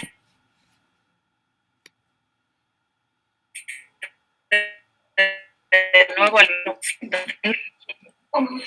ya, ahí se va a Zoom. Ya, a Zoom, ya no a crear Zoom, se va a Zoom. Ya, ahí en Zoom, en la parte derecha superior hay unos 3 puntos, donde dice programar una reunión nueva, ahí al ladito hay unos 3 puntitos, ¿sí ven? Ya, ahí dele clic en esos 3 puntitos y póngale importar reunión. Ahí coloque el ID que usted copió recién. Ya, y ponga importar. Sí, solamente el numerito y ponga importar. Ya, entonces ahí debe crearse ya la reunión. Ahí los alumnos pueden ver el ID de Zoom. ¿Sí? ¿Ya le aparece? No, ahora váyase a Zoom. Así, vuelva a poner Zoom para ver que la reunión se haya creado.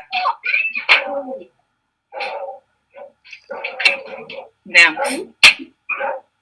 Sí, ya está. Entonces, verá, ahora hago una cosa. Antes de empezar la clase, póngale. Lo que pasa es que los alumnos no tenían a dónde conectarse a clases, por eso es que no tiene a ningún alumno.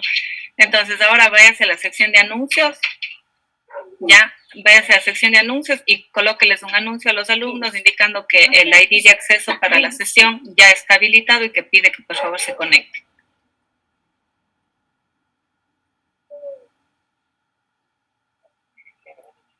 Y de ahí les espera unos 5 a 10 minutitos y ya empieza la clase. Y con eso ya ellos se van a conectar. Se va en anuncios, sí, en anuncios, exactamente. Ajá, sesión de hoy. Entonces, inclusive puede indíqueles que la sesión, el ID para la sesión de hoy ha sido creada. Pido por favor conectarse y ya. Y espéreles unos, y ahí sí, ya inicia la sesión, pero váyase así mismo por menú, Zoom, inicia la sesión y espéreles de ahí unos 5 o 10 minutitos para que ellos se conecten. Ya, doctor, ya, muchísimas gracias. Hasta luego. Ya, no se preocupe. Mil disculpas. Ay, perdón, estaba todo el rato con el micrófono activado. Discúlpenme, lo que pasa es que tengo un docente nuevo y no sabe manejar bien la plataforma de Canvas y estaba en eso. Por favor, pónganme la última diapositiva nada más, ¿sí?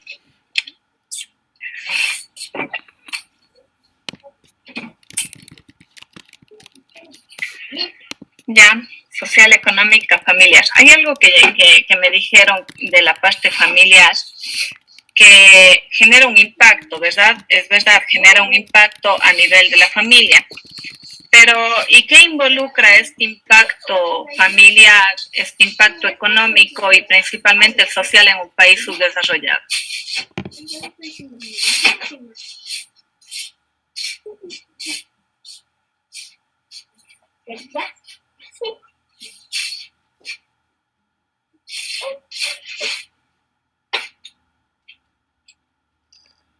¿Puedes repetir la pregunta?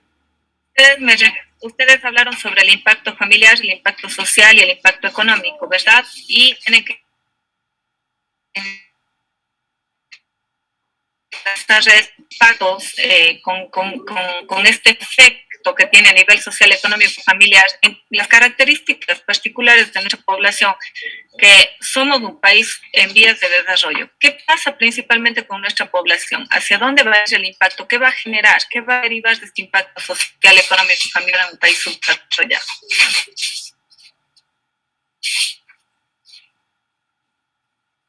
Pues, bueno, la diabetes mellitus como tal, el impacto que tendría, digamos, en nuestro país, eso sí no lo entiendo bien.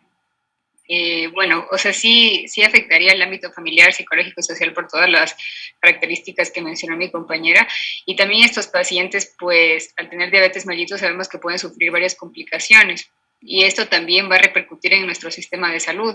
Entonces también nosotros vamos a tener que gastar más recursos si somos un país subdesarrollado, entonces vamos a necesitar realizar aún más gastos. También la población en la parte emocional va a verse afectada.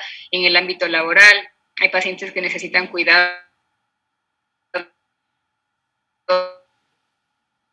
todo el momento, bueno, por parte de eso es algo más complejo. Entonces esto tiene un impacto que al final afecta a todo nuestro país, tanto en la parte económica, en la parte social. Entonces yo lo veo así, más o menos, no sé si. También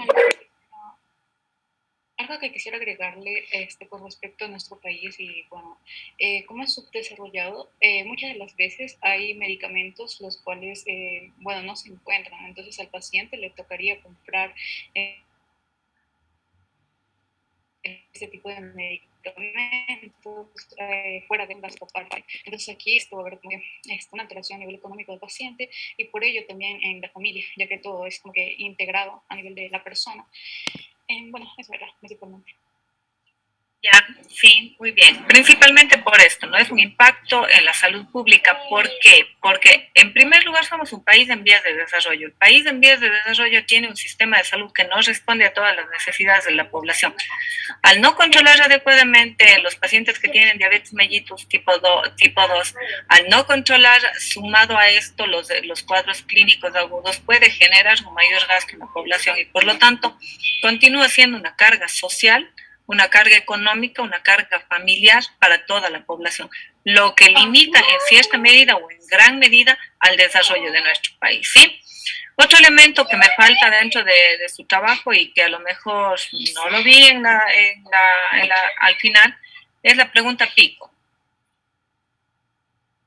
¿Definieron la metodología? La pregunta con la metodología pico no estaba al inicio. No existe la pregunta, estaba al inicio, después del tema. Pero, ¿y definieron con la metodología?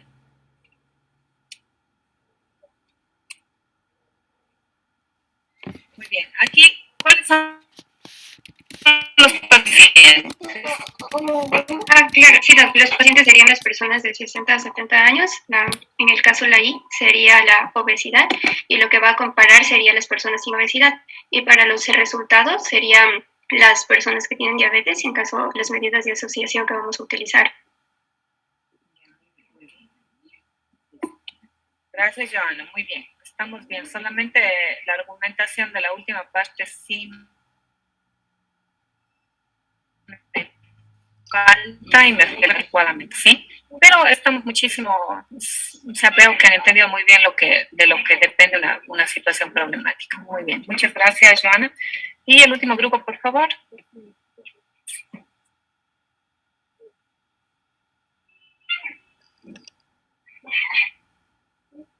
Milena Romero, es el grupo de Milena, ¿verdad? ¿Qué me falta? Sí, Ya. Listo. Pásale, por favor, Milena.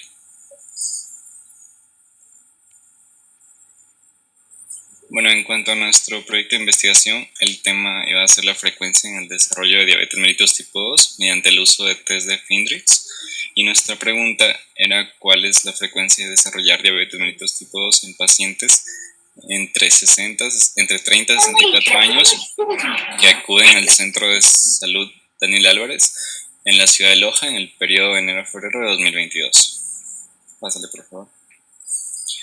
Ya. Entonces, ¿por qué es importante este tema de investigación? Primeramente vamos a dar un pequeño concepto de la patología y luego sí abarcar los diferentes puntos.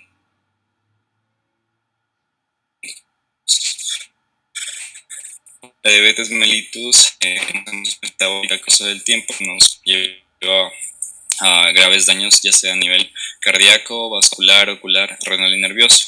La más común es la diabetes mellitus tipo 2, que es una discapacidad en la forma en la que el cuerpo va a regular y usar el nivel de glucosa como energía.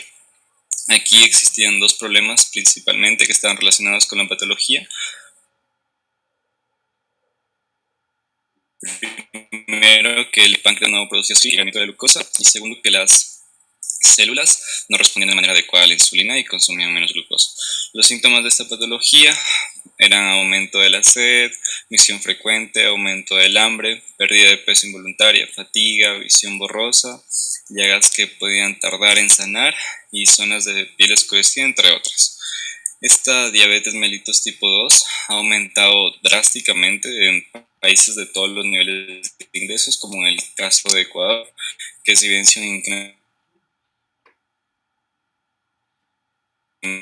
significativo de la mortalidad y patología, lo cual puede estar asociado a un aumento de factores de riesgo como son la obesidad, la dislipidemia, el sedentarismo, el tabaquismo, entre otros. Y en cuanto al tratamiento que reciben estos pacientes, el control de la diabetes mellitus tipo 2 debería incluir primeramente cambios en el estilo de vida, como mantener una alimentación saludable, realizar ejercicio de forma regular, fomentar la pérdida de peso, y luego de todo esto tal vez sea necesario también el uso de medicamentos específicos para la diabetes o tratamiento con insulina. Así también es importante que los pacientes lleven a la par un control de glucosa sanguínea, por favor. Ya, continuando entonces, ¿de qué manera se comportaba la diabetes a nivel mundial o qué sabemos acerca de ella? Las cifras que se van a presentar a continuación fueron establecidas en el Informe Mundial sobre la Diabetes presentado por la Organización Mundial de la Salud en el año 2016, en el cual se establece que a nivel mundial se calcula aproximadamente 422 millones de adultos que tenían diabetes en el año 2014. Esto se compara principalmente con el año 1980, en donde se contaban 108 millones de casos. Entonces se ha podido observar que existe un ascenso en las cifras de los pacientes diagnosticados con diabetes de aproximadamente 4.7 a 8.5%, que básicamente sería el doble esto en la población adulta. Se lo correlaciona principalmente con los grandes factores de riesgo que sobre todo han aumentado muchísimo en la población, como son el sobrepeso y la obesidad. Además de eso, en los últimos 10 años, la prevalencia de diabetes ha aumentado con mucha mayor rapidez en los países subdesarrollados, pero también se ha presentado en los países desarrollados, a tal grado que hubo un periodo entre el 2000 al 2016 en donde descendieron los casos en los países desarrollados, pero en el 2016 hubo un repunte y nuevamente se establecen las cifras. Entonces se puede identificar que es una enfermedad que afecta a todos los países independientemente de su estrato económico. En el informe también se establece que aproximadamente 1 de cada 11 personas ya padecen diabetes. ¿Qué se sabe de la mortalidad? En este caso, la diabetes en el año 2012 causó aproximadamente 1.5 millones de muertes, y a esto se suman 2.2 millones de muertes más a causa de estados hiperglucémicos o de elevaciones de glucemia. De todo este número de muertes, aproximadamente el 43% se produjo antes de los 70 años. Y a más de esto, a pesar de que se establece en países con índices económicos mayores y menores, tiene mayor prevalencia por los bajos y medianos. Además de eso, entre el 2000 y el 2016 se ha registrado un incremento del 5% en la mortalidad prematura, en este caso de diabetes, en pacientes incluso menores de 50 años. En cuanto al continente americano, principalmente el panamericano, la Organización Panamericana de la Salud nos aporta ciertas estadísticas. Aproximadamente 62 millones de personas han sido diagnosticadas de diabetes, esto en el año 2014. La mayoría de ellos vive en países con ingresos bajos y medianos, y en cuanto a la mortalidad se han contabilizado 244.084 muertes, esto en el continente americano. Se estima que aproximadamente desde 1980 se estima que aproximadamente desde 1980 de igual manera se ha visto un incremento en este índice del 5%, y se cree que para 2040 podría llegar a contabilizarse 109 millones de pacientes diagnosticados de diabetes. Además de eso, en el continente americano, del 30 al 40% de las personas con diabetes están sin diagnosticar, y un problema mucho mayor a esto es que el del 50 al 70% de los casos no están controlados, lo cual conllevaría al sinnúmero de complicaciones que conocemos ya de la patología. Además de eso, desde 1980 el número de muertes se ha triplicado, y las estimaciones para el 2040 que les mencioné. En cuanto a la diabetes en Ecuador y en Loja, lastimosamente los datos estadísticos son insuficientes. Recientemente la encuesta en SUNUD en el año 2018 nos ha ofrecido algunas estadísticas, como por ejemplo, no se conoce el número preciso de casos diagnosticados en Ecuador, pero se estima que aproximadamente entre el 7.1 y el 7.8% de los ecuatorianos ya viven con diabetes.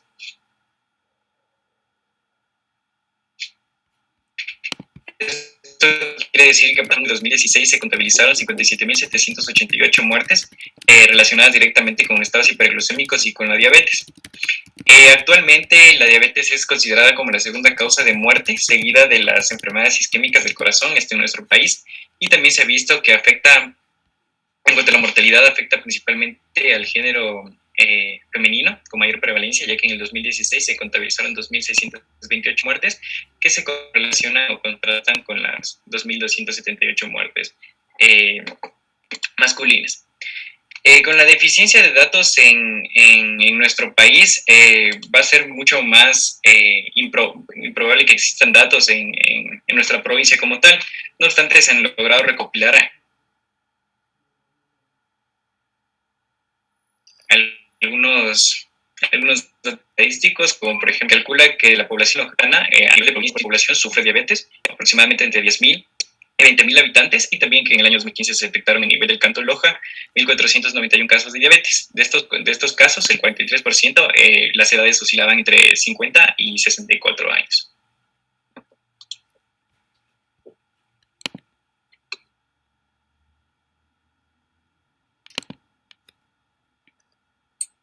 Bueno, en cuanto a por qué en el Centro de Salud Daniel Álvarez, bueno, esto primero, el Centro de Salud es un Centro de Salud número 2, que se ubica en el barrio de Daniel Álvarez, en las calles Antonio Neumane y Antonio Nariño, en el distrito 11 de 01. Bueno, la población lojana, como ya mencionó mi compañero, hay una prevalencia significativa de la diabetes mellitus tipo 2 y se calcula pues que el 5% de la población lojana sufre diabetes, aproximadamente entre 10.000 a 20.000 habitantes, motivo por el que se va a realizar este estudio específicamente en este centro de salud. Y este centro de salud está tomado como muestra de la nosotros este tipo de muestra es una muestra por conglomerados, ya que se eligió de forma aleatoria este centro de salud, ya que hay varios centros de salud, específicamente hemos escogido este al azar, siendo representativa para la población por tener tanto las mismas características clínicas, demográficas, temporales y geográficas de los sujetos que componen la población general en estudio. Y además, al trabajar con un número reducido de sujetos a estudio, pues van a ser representativos de la población blanco, porque así se denomina la población blanco en este caso.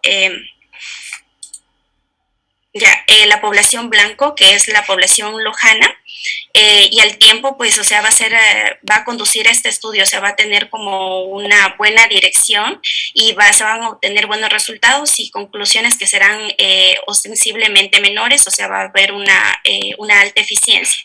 Además, también lo que nos ha motivado es esto, ya que es un estudio viable y también por la insuficiencia de datos, y esto se lo va a realizar con la finalidad de ser pioneros de posteriores estudios que abarquen pues a la demás población en este caso. ¿Y por qué en edades de 30 a 64 años? Porque según el Instituto Nacional de Estadísticas y Censos en el año 2020, la diabetes mellitus tipo 2 es la tercera causa de muerte en el Ecuador en personas específicamente de 30 a 64 años de edad.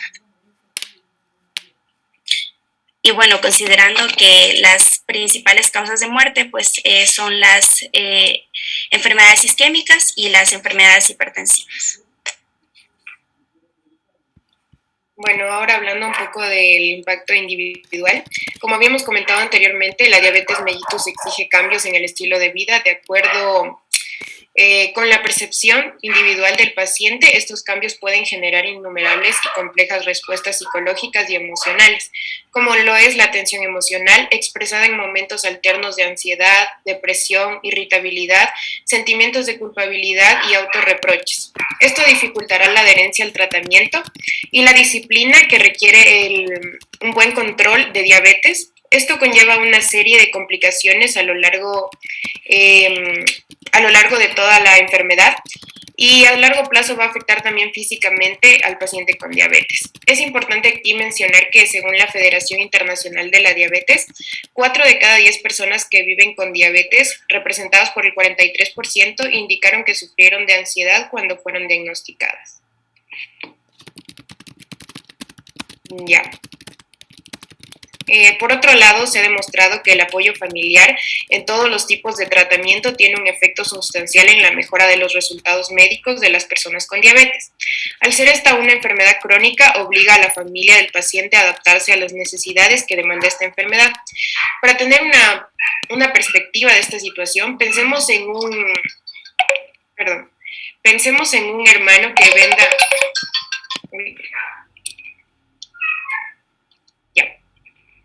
Pensemos en un hermano que venda los pies entumecidos de su hermana mayor con diabetes tipo 2 o una esposa que ayuda en el control de las glucemias de su esposo con diabetes.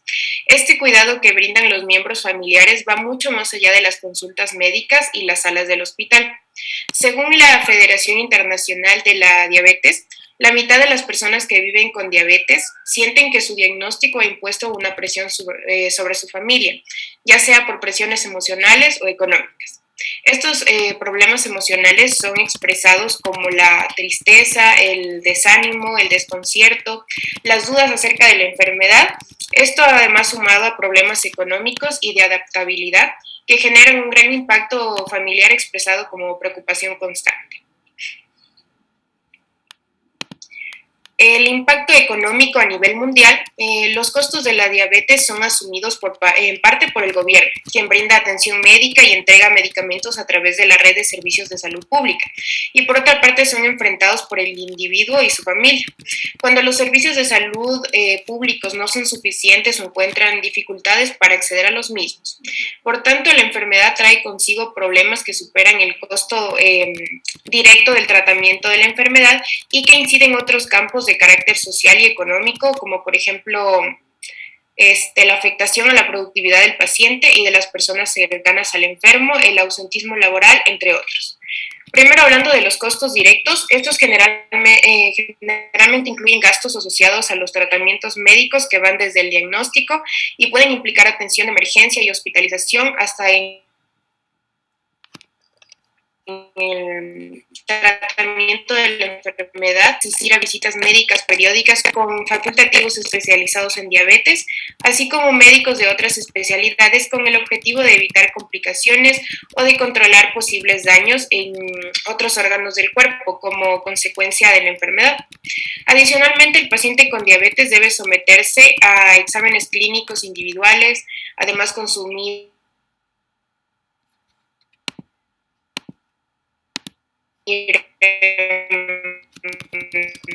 medicinas y suministros de la calcula que el gasto sanitario anual destinado a la diabetes a nivel mundial es de 760 millones de dólares. Dentro de los costos indirectos, estos están representados por el abandono laboral, la mortalidad, el absentismo, que significa no asistir al trabajo por estar enfermos, y el presentismo, que se refiere a asistir al trabajo a pesar de estar enfermo. Esto disminuye la productividad laboral e incrementa los gastos sanitarios anuales asociados a diabetes en un 35%.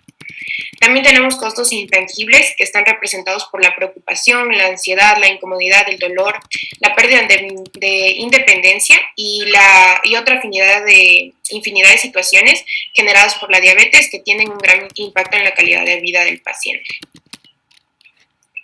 Ahora, hablando del impacto económico en el Ecuador, el costo estimado de una persona que padece diabetes mellitus tipo 2 en el sistema sanitario público, el costo anual es de $1.726.067 y el costo mensual de $143,89, mientras que en el sistema sanitario privado el costo anual es de $2.692.037 y el mensual de $224,36.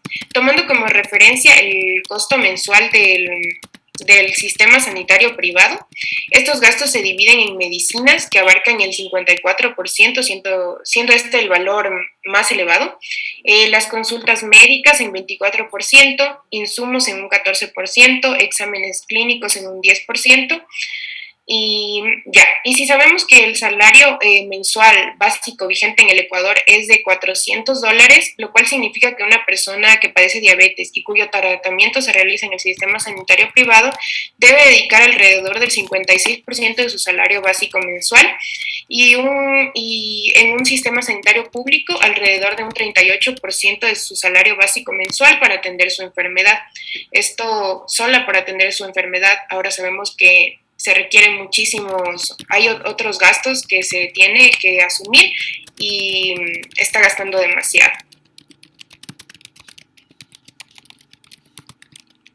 Bien, ¿y cómo vamos a evaluar el riesgo de desarrollar diabetes mellitus tipo 2? Nosotros planteamos... Pausa, esto no. esto es parte de la metodología, esto es el cómo lo van a hacer. Ahorita era el por qué lo van a hacer, ¿sí? Y bueno, tienen buenas ideas, tienen buenos argumentos, pero está todo desordenado, ¿sí? Entonces, a mí se me hace que se dividieron el trabajo y yo hago una parte, tú haces una parte y luego unimos y todo está tan alborotado que no tiene coherencia, ¿sí? Por ejemplo, la última parte que todos están hablando es parte del argumento, de un argumento del por qué, por qué se está generando, por qué tengo que investigar esto, ¿no? Y ustedes ya me presentan, creo que si me pasan 2 o 3 diapositivas antes, ya me hablaron del por qué el centro de Daniel Álvarez y luego me hablaron de por qué la población de tal a tal edad, cuando lo que tienen que hacer es hablarme sobre la diabetes, el impacto que tiene la diabetes en la población, poner todos estos argumentos del gasto de salud pública, el gasto para la población y luego presentarme qué ocurre con la diabetes a nivel mundial, cuál es su prevalencia, cuál es el impacto que está teniendo, por ejemplo, en países desarrollados, de países subdesarrollados, finalmente empatarlo con su localidad. ¿Por qué el centro Daniel Álvarez, no?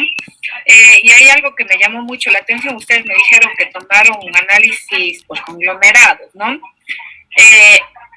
Es fácil decirlo, ¿sí? Pero es difícil comprobar que esto lo hicieron de manera aleatoria y por conglomerados, porque para esto yo necesito tener, en primer lugar, una base de datos tan amplia que me indique, por ejemplo, el número de poblados o de unidades de salud que yo tengo, y de ellas no me puede salir únicamente el Centro de Salud Daniel Álvarez. Probablemente voy a tener 2 o 3 o 4 conglomerados, ¿sí? No está mal, pero está desordenado, ¿sí? El momento que yo les pregunte la coherencia que hay en todo esto, lo que ustedes me están presentando, yo entiendo todo lo que me dicen, pero no hay una coherencia, no estoy partiendo de algo general a algo específico, no estoy llegando desde lo más lejano a lo más cercano, no estoy poniendo estos argumentos y dejando claro el por qué quiero estudiar en la población del Centro de Salud Daniela, ¿sí? Tal vez por ese lado sí les pido que por favor ordenen un poco la información en el momento que vayan a entregar su documento escrito, ¿sí? Avance a la siguiente diapositiva luego del instrumento que quieren aplicar. Yo entiendo por qué quieren aplicar el instrumento y demás, pero no están siendo coherentes. Avance, por favor. Esa era la última que tenían. Ya, esto es parte de su metodología. Muy bien, continúe. Perfecto, ¿ya? Esto de aquí es parte de cómo lo van a hacer, ¿sí? Ahorita yo les preguntaba el por qué lo quieren hacer, por qué lo quieren estudiar. No está mal, pero está muy desordenado. Y realmente no hay una coherencia lógica, no hay lógica entre lo que ustedes van presentando, sino más bien el hecho de que presentan argumentos tan desordenados hace que uno pierda la atención y que no entiende el por qué quieren estudiar en el Centro de Salud Daniel Álvarez, ¿ya? Lo mismo que a los otros grupos, ¿no? Tienen mejores argumentos para la población del Centro de Salud Daniel Álvarez. ¿Alguna característica tiene que tener este centro o la población que acude a este centro que les llama la atención estudiar ahí, ¿sí? ¿Ya? Además de que obviamente es representativo de la población local, eso no hay duda, pero debe existir algún otro argumento. Y no hablemos de una aleatorización por conglomerados, porque no van a poder demostrar, ¿sí? Recuerden que aunque esto es un ejercicio, no podemos salirnos de lo que es real, ¿sí? ¿Ya? Muy bien, eso como recomendación. Y bueno, el día de mañana, por favor, les pido que se conecte el grupo que me faltó de exponer hoy. Y ustedes tienen una tarea adicional que algunos que ya están calificadas, creo que terminé de calificarles todas, ¿verdad? Esta tarea adicional se puede promediar con una nota que ustedes estén descontentos, que no les guste, o que quieran incrementar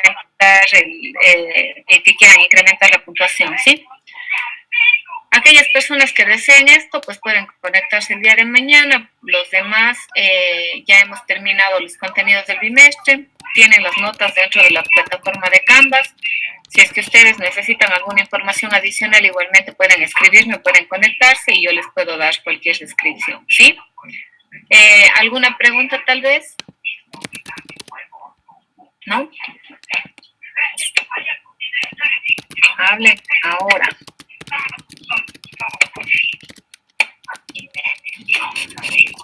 Doc, una pregunta. ¿En el foro hay que subir solo las diapositivas o solo una persona sube? Es que no entendí bien eso.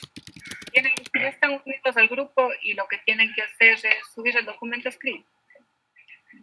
El documento de las diapositivas que utilizamos. Es el documento de la situación problemática, una argumentación escrita. ¿Sí? Es una argumentación escrita, todo lo que acaban de presentar ahora, pero escrito, redactado con párrafos que tengan coherencia, cada uno enlazado con el otro. Es un documento escrito, ¿sí? No la presentación. Recuerden que esto es el por qué ustedes decidieron investigar esto, ¿sí? ¿Ya? Muy bien, entonces el día de mañana me estoy olvidando. Les programé el parcial para hoy a las 7:30, creo. ¿Tienen clases ahora, luego de esto, o les cambio el horario del parcial?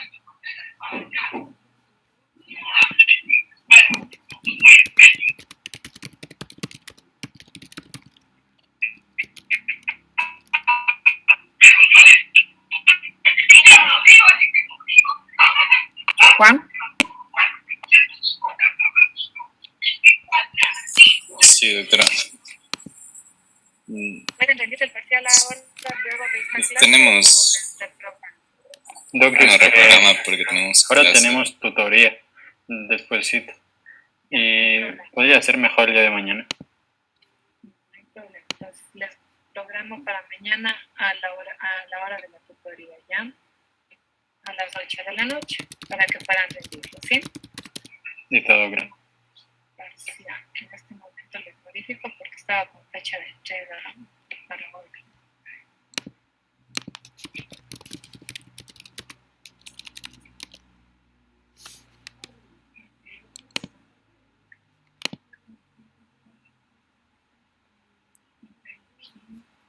Vamos,